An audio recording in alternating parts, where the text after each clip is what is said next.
গল্পের শুরুতেই আমরা লাস্টি নামের একটি মেয়েকে দেখতে পাই, যে তার হারিয়ে যাওয়া শিশুকে খুঁজতে হাসপাতালে ছুটে বেড়াচ্ছিল। সব মেডিকেল কর্মী সেই সদ্য সন্তান জন্ম দেওয়া মহিলাটিকে থামানোর চেষ্টা করছিল। একজন ডাক্তার তাকে শান্ত করার চেষ্টা করেন যেন সে নিজের ওয়ার্ডে ফিরে যায়, কিন্তু লাস্টি ডাক্তারকে বারবার ছুরি দিয়ে আঘাত করে। ধারালো সার্জিক্যাল ছুরি দিয়ে আরও মেডিকেল স্টাফদের আঘাত করে। হাসপাতালের নিরাপদ কর্মীরাও অন্যান্যদের সঙ্গে মিলে পরিস্থিতি সামাল দেওয়ার চেষ্টা করে। লাস্টে একজন নার্সকে জিম্মি করে, তাকে হত্যা করার হুমকি দেয়, তাদেরকে মারাত্মকভাবে আঘাত করে। এরপর সে দৌড়ে চলে যায় নবজাতক শিশুদের কক্ষে। সেখানে থাকা 2 নার্সকে বের করে দেয়। একজন শিশু বিশেষজ্ঞ ডাক্তার তাকে থামানোর চেষ্টা করে। এই সময় লাস্টি ধারালো ছুরিটি হাতে নিয়ে বলে, তুমি হেরে গেছো, আমি আমার সন্তানকে খুঁজে পেয়েছি। লাস্টি অদ্ভুতভাবে হাসতে হাসতে বলে, তোমরা সবাই হেরে গেছো। এ সময় সে পরম মমতায় সন্তানের দিকে তাকিয়ে কাঁদতে কাঁদতে বলে, আমাকে ক্ষমা করে দিও। হঠাৎ করে ধারালো ছুরিটি দিয়ে তার সন্তানকে আঘাত করতে থাকে। নিজের সন্তানের রক্ত ছেটে যায় তার মুখে। তখন ডাক্তার বলে ওঠে, লাস্টি, এটা তোমার সন্তান নয়। লাস্টি যেন আকাশ থেকে পড়ে।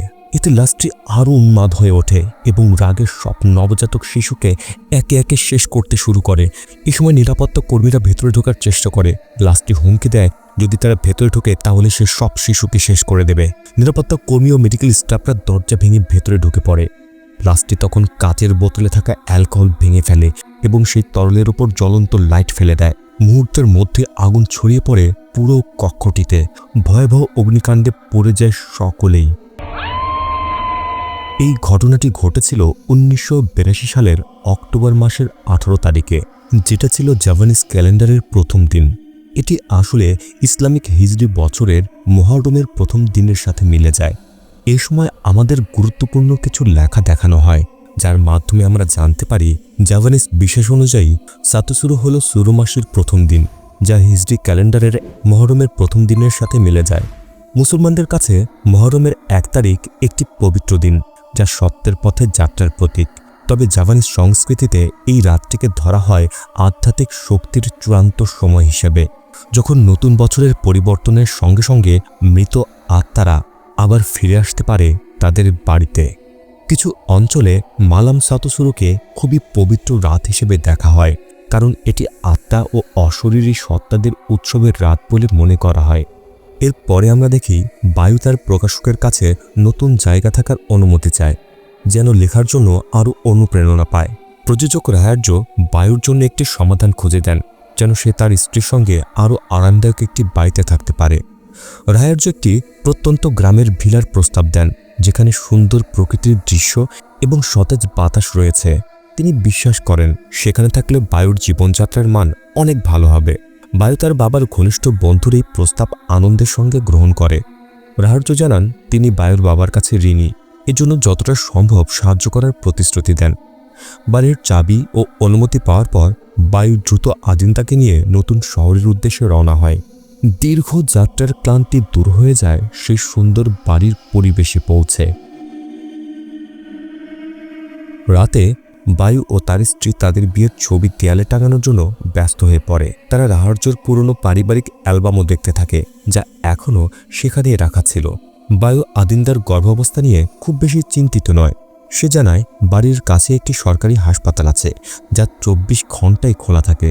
পরের দিন সকালে তার প্রকাশকের একটি জরুরি কাজ থাকায় সে বাইরে যাওয়ার অনুমতি চায়। যাওয়ার আগে বায়ু আনিন্দাকে বলে, যদি তার শরীরে বা বাচ্চার কোনো সমস্যা হয় তাহলে যেন দ্রুত হাসপাতালে যোগাযোগ করে।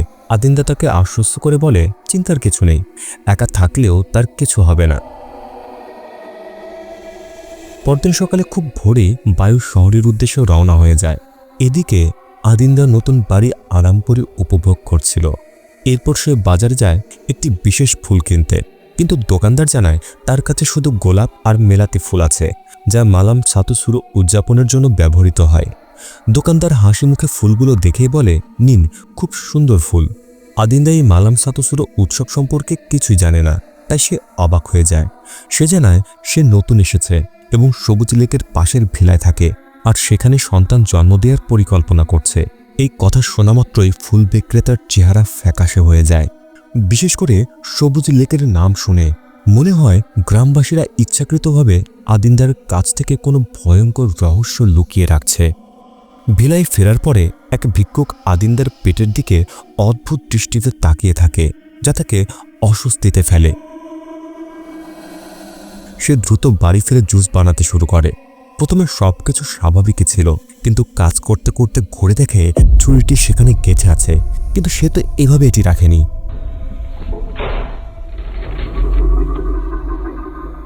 তখনই সিঁড়ির নিচের দরজাটি ধীরে ধীরে নিজে থেকেই খুলে যায়, যা দেখে আনিন্দা ভয়ে কাঁপতে শুরু করে। ভয় পেলেও সে একটি ছুরি নিয়ে অন্ধকার ঘরটি পরীক্ষা করতে যায়। আলো জ্বালানোর পর দেখা যায় তার ঠিক পেছনেই কিছু একটা দাঁড়িয়ে আছে। রাতে বায়ু বাড়িতে ফিরে আসে। সে আদিন্দাকে কোথাও খুঁজে পাচ্ছিল না। ভিলাটি তখন আরো ভয়ঙ্কর হয়ে ওঠে। চারিদিকে গভীর অন্ধকার, বিদ্যুতের কোনো আলো নেই। অন্ধকারের মাঝে অস্পষ্টভাবে রক্তের দাগ দেখা যায়, যা সিঁড়ির নিচের ঘরের দিকে গিয়ে মিলিয়ে গেছে। বায়ু ভয় পেয়ে তার প্রিয় স্ত্রীকে খুঁজতে থাকে। কিছুক্ষণ খুঁজতেই সে দেখতে পায় আদিন্দা সেখানে পড়ে আছে মৃত অবস্থায়, আর হিংস্র কিছু একটা তার পেট চিরে ফেলেছে। এমনকি তার পেটে থাকা সন্তানও সেখানে নেই। এই দৃশ্য দেখে বায়ু কান্নায় ভেঙে পড়ে। কিন্তু অবাক করার মতো বিষয় হলো আদিন্দার চোখ নড়তে শুরু করে। এ সময় বায়ু পেছনে তাকাতেই বায়ু চমকে ঘুম থেকে ওঠে। আসলে এটা তার দুঃস্বপ্ন ছিল। ঘুম থেকে উঠে আদিন্দাকে জিজ্ঞাসা করে সে ঠিক আছে কিনা। আনিন্দা তাকে শান্ত করে বলে, তোমার আবার প্রার্থনা শুরু করা উচিত। যদিও বায়ু কোনো ধর্মে বিশ্বাস করে না, তবু সেই মুহূর্তে সে বলে, ঠিক আছে, আমি চেষ্টা করছি, এখন ঘুমাও। পরদিন সকালে বায়ু কাজে চলে যায়, আদিন্দাকে বাড়িতে একা রেখে। আদিন্দা তার মায়ের ফোন পেয়ে খুব খুশি হয়।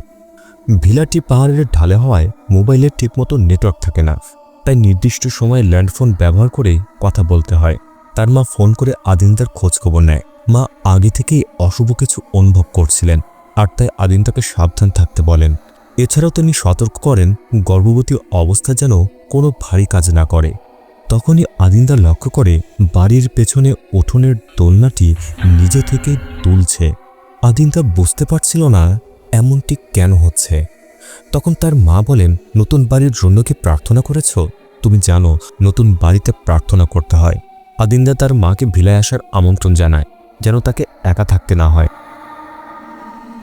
এদিকে বায়ু প্রকাশনা অফিসে মিটিংয়ে ব্যস্ত থাকে, যেখানে নতুন বইয়ের প্রকাশের পরিকল্পনা নিয়ে আলোচনা চলছে। প্রকাশকরা চায় বায়ু যেন একটি ভৌতিক গল্প লেখে, যা কোম্পানির লাভ বাড়াতে সাহায্য করবে। কিন্তু বায়ু এতে রাজি নয়, কারণ সে ভূতপ্রেত বিশ্বাস করে না। তবুও কোম্পানির চাপের কাছে শেষ পর্যন্ত তাকে রাজি হতে হয়। ওদিকে আদিন্তা ঘুমোচ্ছিল, কিন্তু হঠাৎ করে তার খুব খারাপ লাগে, মাথা ঘুরতে শুরু করে, এমনকি বমি বমি ভাব হয়।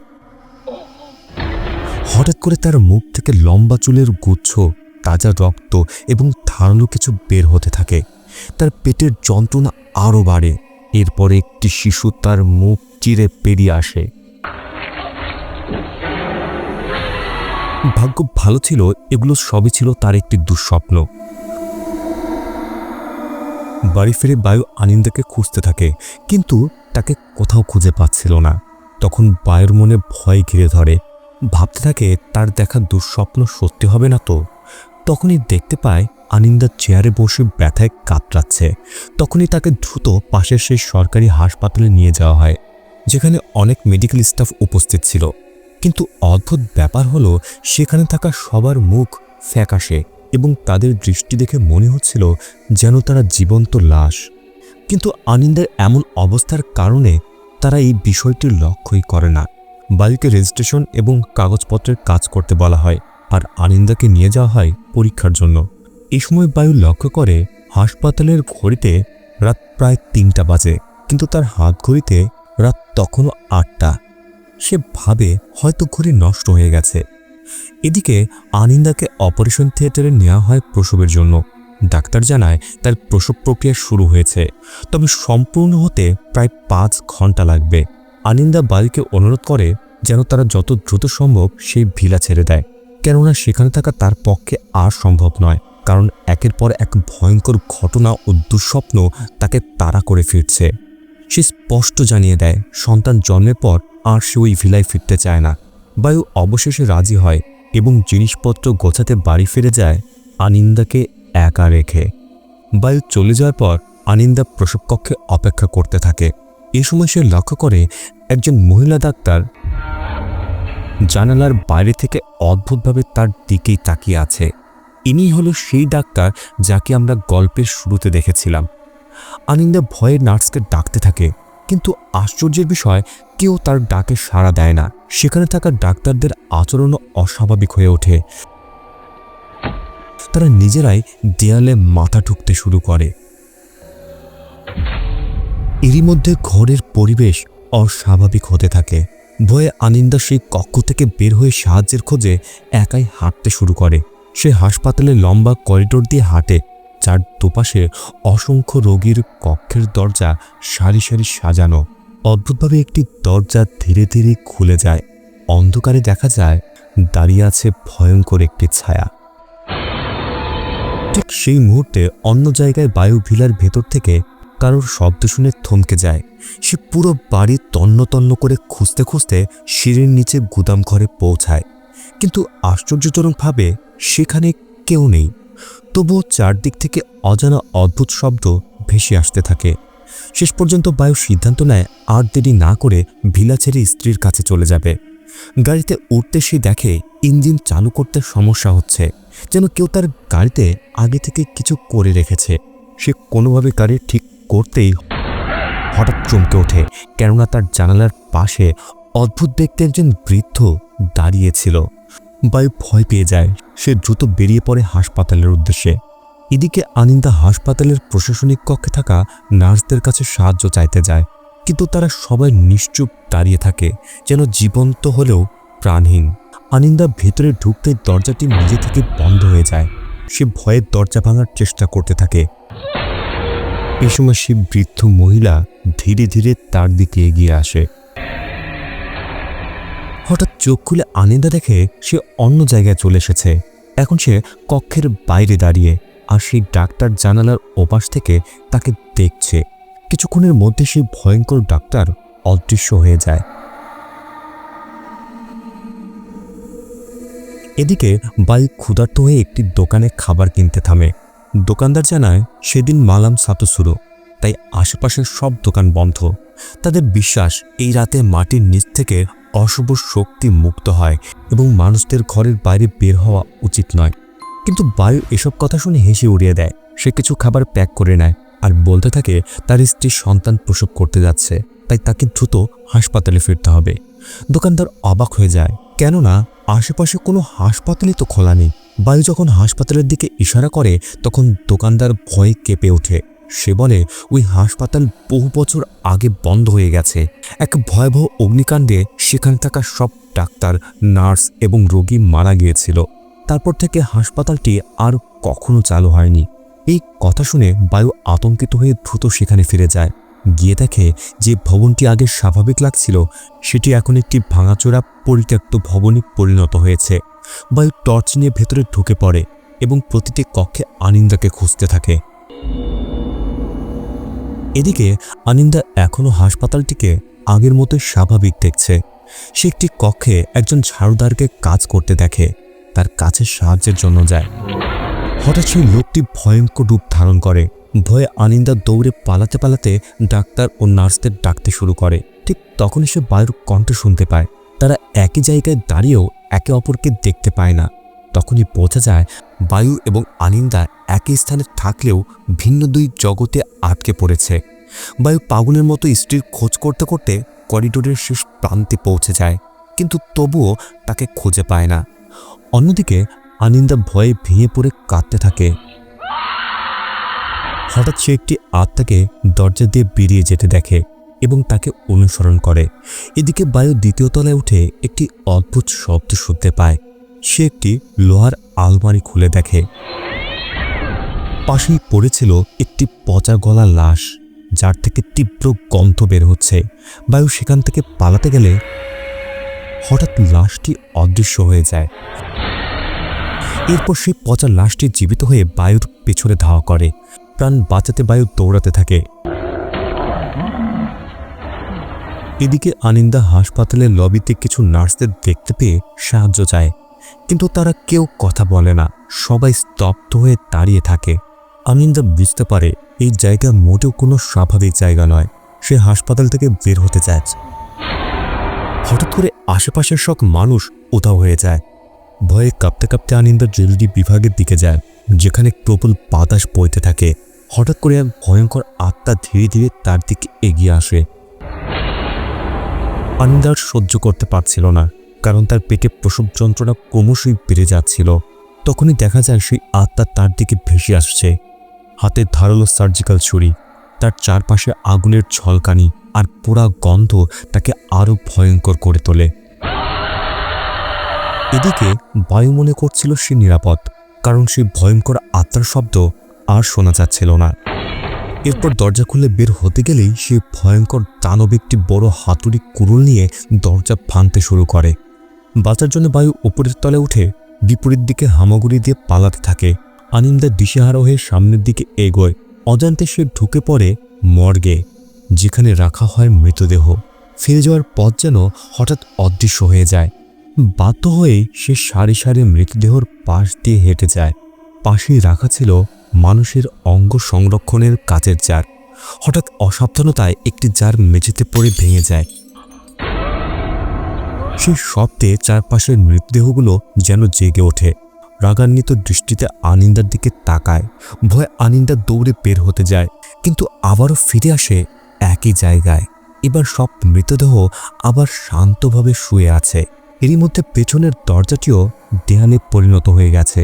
আনিন্দা খুব সাবধানে হাঁটতে থাকে, যেন আর কোনো শব্দ না হয়।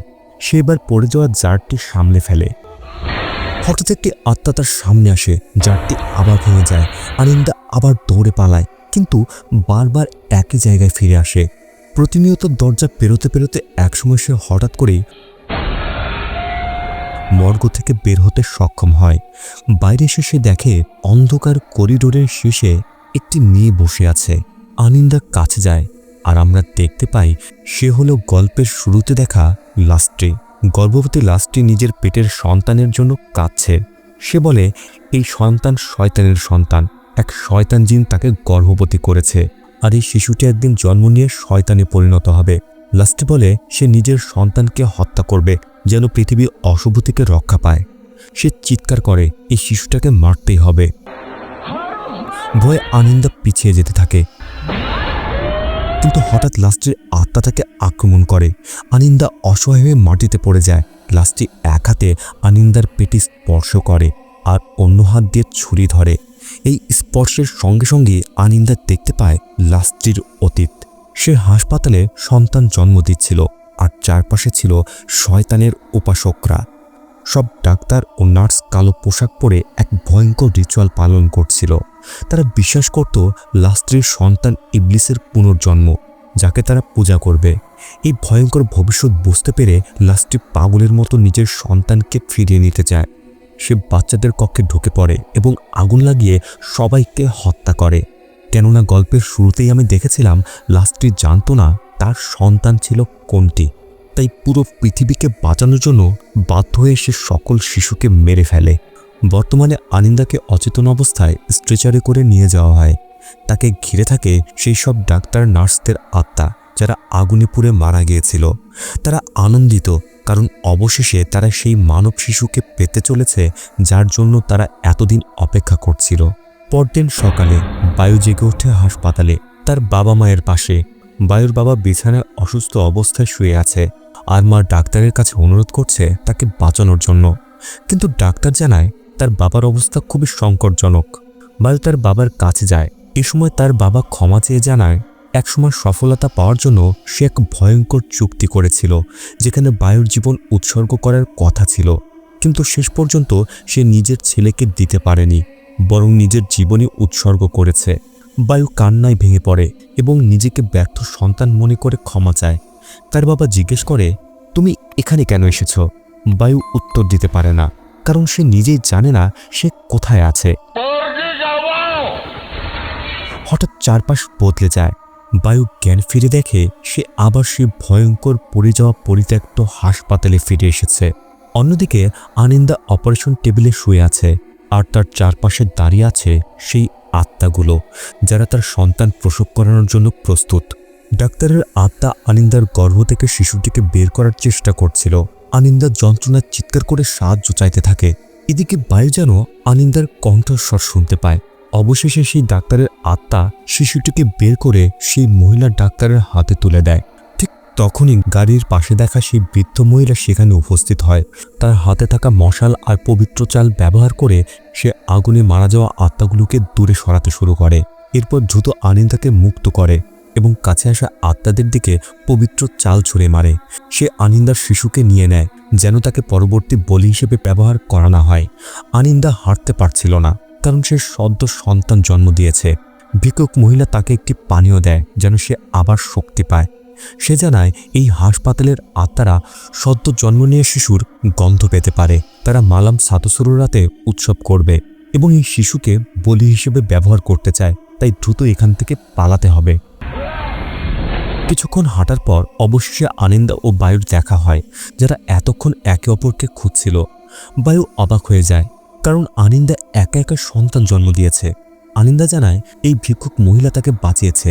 মহিলাটি তাদের দ্রুত বেরিয়ে যেতে বলে, কারণ আত্মারা আরও ভয়ঙ্কর হয়ে উঠেছে। সে সামনে এগোতে থাকে, পবিত্র সাদা চাল ছড়িয়ে অশুভ শক্তিকে দূরে রাখে। কিন্তু হঠাৎ টেবিল চেয়ারগুলো নিজে থেকে উড়ে এসে তাদের পথ আটকে দেয়।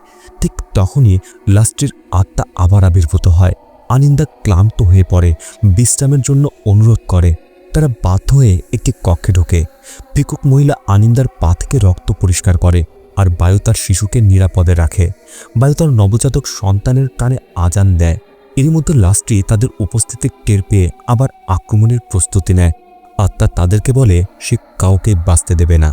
বায়ু একটি লাঠি দিয়ে লাস্টটিকে আঘাত করার চেষ্টা করে, কিন্তু তাতে কোনো কাজ হয় না, বরং আত্মাটিকে বায়ুকে ছুঁড়ে মারে। এই সময় ভিক্ষুক মহিলা আনিন্দাকে পাশে রেখে আত্মার কাছে যেতেই আত্মাটি ভিক্ষুক মহিলাকে ছিটকে ফেলে দেয়। এরপর ধীরে ধীরে আনিন্দার দিকে এগিয়ে যায়। আনিন্দা ভয়ে জড়সড় হয়ে তার সন্তানকে আগলে ধরে কাঁপতে থাকে। ঠিক তখনই দেখা যায় আনিন্দার শিশুর মধ্যে অদ্ভুত এক শক্তি আছে, যা অশুভ শক্তিকে দুর্বল করে দেয়। লাস্টটি আরও শক্তিশালী হয়ে বায়ুর শরীরে প্রবেশ করে। সে বায়ুর গলা চেপে ধরে তাকে ওপরে তুলে ফেলে। ভিক্ষুক মহিলা বায়ুকে জাগানোর চেষ্টা করে, কিন্তু লাস্টটি তার শরীরের ভেতরে ভর করেছে। বায়ু অজান্তে ভিক্ষুক মহিলাকে আঘাত করে বসে। এতে সে জ্ঞান হারায়। এরপর সে আনিন্দার পিছু নেয়, যে শিশুকে নিয়ে পালাচ্ছিল। বায়ুর শরীরে থাকা লাস্টের চিৎকার করে বলে এই শিশুটাকে এখনই হত্যা করতে হবে। আনিন্দা এক করিডোরের শেষ প্রান্তে আটকে যায়, বাধ্য হয়ে একটি কক্ষে লুকায়। আত্মাটি একের পর এক দরজা ভেঙে তাকে খুঁজতে থাকে। ঠিক তখনই সেই ভিক্ষুক মহিলা ফিরে আসে। তার হাতে ছিল একটি পবিত্র চাবুক। সে চাবুক দিয়ে বায়ুকে আঘাত করলে লাস্ট্রির আত্মা কষ্ট পেতে থাকে। বৃদ্ধটি লাস্ট্রিকে আনিন্দা থেকে দূরে সরিয়ে দেয়, কিন্তু করিডোরে আবার আত্মারা পথ রোধ করে দাঁড়ায়।